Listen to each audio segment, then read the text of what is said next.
Welcome to the position section of Duolingo Japanese. Now in this section, I'm quite excited to share with you how we can all graduate from only being able to use kore, sore, are to describe the position of items in Japanese. Now one of the best things about everything that you're about to learn in this section is everything is super easy to just start directly practicing in real life. So why wait? Let's get started. If you're excited to begin, then be sure to hit that subscribe button so you won't miss out on any future episodes in this series. And with that said, let's begin this review. Beginning with Nukiuchi Tesuto. In Japanese, this means pop quiz. Before we jump into this first phrase, I would like to quickly test you on one important previous phrase taught within Duolingo. Now, can you remember how to say there is an item? Such as to say, there is a chair. If your answer is isu ga arimasu, you're all set to continue.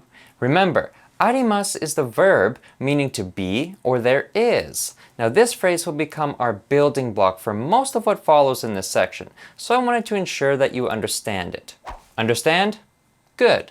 Now let's take this and build our first new phrase.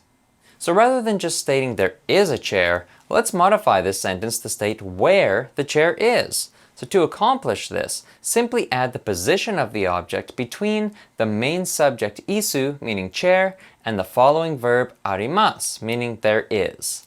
Also, keep in mind that location words are marked with the ni particle, so don't forget to mark the position of our object with this particle as well to complete our sentence, resulting in the following phrase, isu ga soto ni arimasu.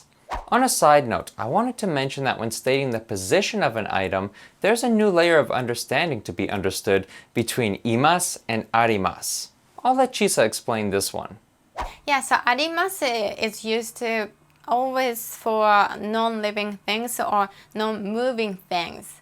And imasu is for living things or something that is moving. However, if there's an object, like very small object, like a ball, yeah, even though the ball was moving, I wouldn't use imasu.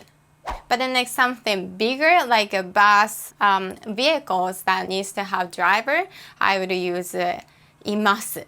But always for any small objects that are not living or that are not alive, then you can use arimasu without any gas. And of course, for like any living things, always use imasu. Before moving on to the next phrase of how to state the position of an object in relation to another object, we will need to cover one more fundamental concept, how the no particle is used to create a more descriptive noun by essentially merging two nouns together. For example, bedo no shita, meaning under the bed. Bedo meaning bed, shita meaning under or below. By placing the no particle between these two nouns, we now have created one new noun that will become our position, under the bed. You can also use this noun bedo no shita as a subject within a sentence, such as to say, bedo no shita wa atsui desu. Bedo no shita meaning under the bed, and atsui desu meaning is hot. So altogether, under the bed is hot. Pretty cool, hey? And now that you understand this concept, let's put it to use in the next example. Hon ga tsukue no ue ni arimasu. The book is on the desk. As you can see, this phrase uses the same base structure as the previous example. Object, location, there is. However, in this phrase, we are using the no particle to merge tsukue, meaning desk, with ue, meaning above or on top, resulting in a new noun to describe the location, on top of the desk. Let's now walk through this phrase a little more closely. First we have hon, meaning book, the main object we are describing. And of course we mark this with the topic particle. Now next we state our position, tsukue no ue, meaning on top of the desk, marked with the ni particle to clarify this as the location. Then of course we end the phrase with the verb arimasu, meaning to be. So again, in translation, this sentence means the book is on top of the desk, or the book is on the desk. Now that you've seen the structure of this phrase in action, let's now switch things up here, and rather than stating the position of an item, let's state the position of an action. Now, this is going to require the use of the de particle, and in case you forgot, the de particle is used to mark a location that an action has taken place at, rather than ni, which simply just marks the position or time. So take a look at the following example to see how this works in greater detail. Restaurant no naka de tabemasu. I eat inside the restaurant. As you can see in this example, first comes the location, restaurant no naka, meaning inside the restaurant. Then you will notice this location is marked with the de particle to indicate this is where the following verb took place, which in this case is tabemasu, meaning to eat.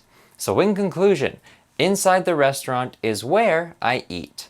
Let's now move on to the last structure taught within this section that will allow you to state the position between multiple objects. Let's begin first by learning the structure, then we can fill in the blanks together to understand how it all comes together. The X is between the Y. Main subject, wa, object 1, to, object 2, no, aida desu. Although this sentence may look long and confusing, it's really not. Actually, the structure is pretty much the same as all the previous examples we've covered. The only difference here is that the position that we are stating now involves two objects, two particles, and one new word, aida, meaning between.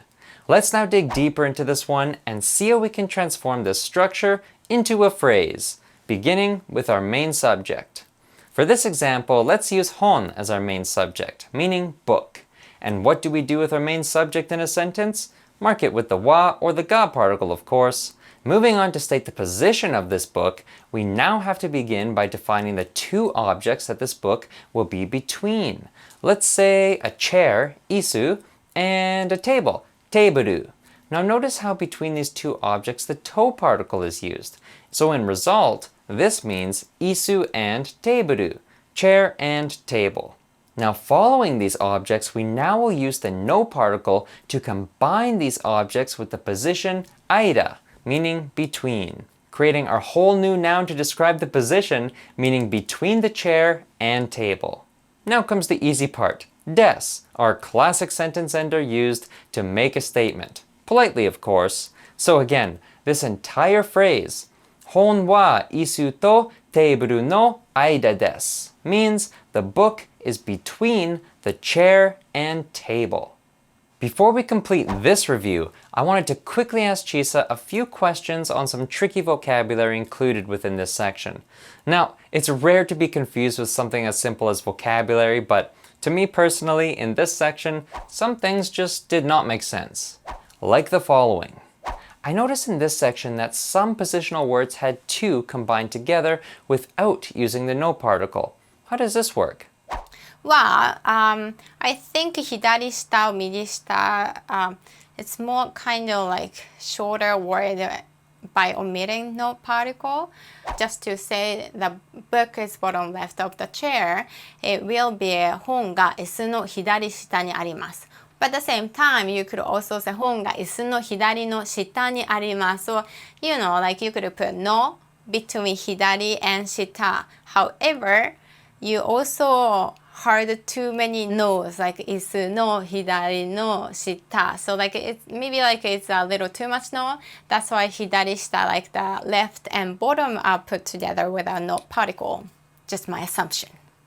Now what is the difference between Sumi and Katasumi to mean corner? Sumi and Katasumi, both of them mean pretty much the same to me. However, I think Katasumi is to emphasize that the object is positioned in a very corner of the place. Also, Tonari and Yoko, what's the difference? Both of Yoko and Tonari are very similar. And also the distance doesn't quite matter. Yoko is to describe when the objects are aligned horizontally. Yeah, so for example, I could also say 横になる to mean I'll lay down since my body is in horizontal line. And tonari is to use when the objects are closest to each other side by side. So Just for example, like you might have seen a movie, My Neighbor Totoro. But this movie in Japanese is Tonari no Totoro. Tonari no Totoro. See, there's no particle again, just to put two nouns together. Tonari, next, and then Totoro. Meaning, like in English it says My Neighbor Totoro, but I think Tonari can be also used to show how close things are, not only physically, but also mentally too. And there you have it. Many new ways to state the position of objects as taught within the position section of Duolingo. Now, for a fast and easy way to review all that we had covered in this video, make sure to use the section markers below to quickly navigate between all the examples in this video. And one more tip here. To ensure that you unlock your full potential of practicing these phrases, make sure that you really spend some time becoming familiar with all the vocabulary from this section to really make use of these phrases within the section. If you enjoyed this video or found it helpful, then be sure to subscribe to this channel, like this video, or as a friendly bonus, leave us a comment or question below and we would be happy to speak with you or answer your questions even further. Arigatou gozaimasu for watching this video, and we look forward to seeing you in the next one, where we will be covering the vacation section of Duolingo. And at the time of filming this, I actually had no tips. So you won't want to miss out on that one. We'll see you there.